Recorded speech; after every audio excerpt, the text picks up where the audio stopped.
Welcome back to Bloom. How has COVID changed the way people are doing in-person dates? Joining us to discuss and offer some fun dating ideas is premier relationship expert Lauren Francis. Welcome to Bloom. Oh, thank you for having me, Gail. Hi, everybody. Yes, this is a hot topic, and I would imagine there's still a lot of swiping right and dating going on, but it might just look a little bit different, right? It does. You know, the best way to meet people if you're single, obviously, is the giant man catalog in the sky, which is online dating. And you have millions of potential romantic connections at your fingertips. One of the things that has changed is that often men would not want to get on the phone with my clients in person, which was a dating don't, right? Because you can tell a lot about somebody's voice. So I always suggest that the first date is a phone call. And then if they pass the first date test, to do a Zoom or, you know, a FaceTime date. And I have tips about that. Yeah. What are those tips? That sounds fun. Get a ring light. And that's what I'm using right here. It just makes you look beautiful, and you know, dress up for your date. You do put on a little makeup, and there are makeup tips actually that you can get on my website and also on YouTube about how to just put on beauty makeup. Everyone has become their own TV star. Yeah, they right? really have. So, and it's fun to sit back and watch because people are really reinventing themselves and presenting themselves, and you kind of guide your clients as to how to do that. Exactly. So yeah, I take people from being suddenly single or seriously single and teach them how to romantically reboot their love lives. And, you know, online dating is, I call it romantic boot camp. So if your profile is not working, you'll know it because you won't be getting the responses that you like. So there are a lot of secrets to kind of, you know, re-engaging. And one of the big tips is to always put your relationship goals in your profile. A lot of women are afraid of scaring men off, but you do want to scare the wrong men off. Yeah, you got to weed those guys out, that's for sure.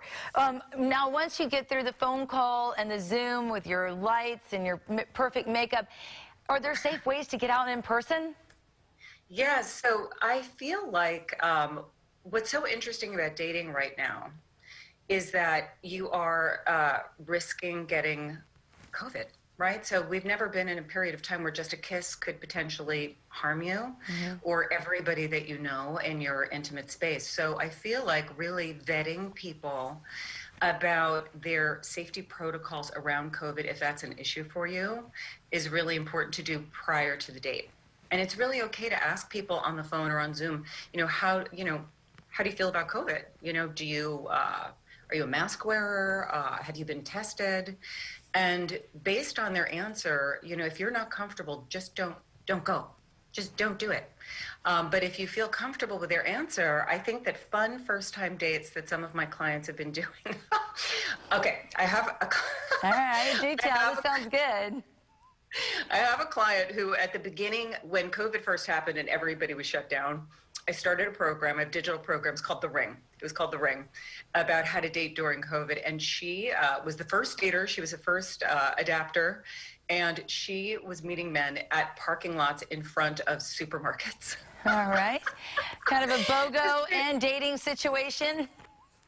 Yeah, literally, it was like a first date. Then they went shopping together. And then I said, well, if you meet at in front of a pharmacy, we're going to know it's serious. But all kidding aside, if there is, a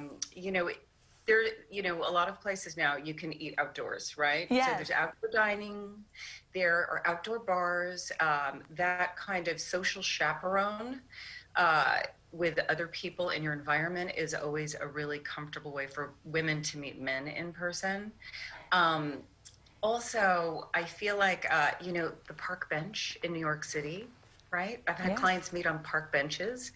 On the Upper East Side, and then if they, take a walk and a stroll, and then they have lunch, which is really lovely. I feel like also any activity that you can do, in the outdoors is always fun. Doing a physical activity together where you don't have to be too close, but you're playing in tandem, like skiing, snowboarding, ice skating. How fun is ice skating? So all of these kind of fun, playful, even almost more youthful activities that you wouldn't have necessarily thought of doing with somebody on a first date. You know, that old, like, let's play miniature golf. Yeah, yeah. It's really an opportunity to become creative. And in Florida, you can just take a walk out in the wintertime and 80 degrees. So Or go on a boat. Yes, exactly. I'm so glad you joined us. That was so much fun, Lauren. And if you want to visit Lauren's website, you can. It's at laurenfrancis.com, or follow her on Instagram at laurenfrancis-love. Yes, at Lauren Francis Love. No dash, no dash. Just a dash in the prompter, and clearly I have to read the magic box. All right, we're going to be back with more Bloom right after this. Thank you.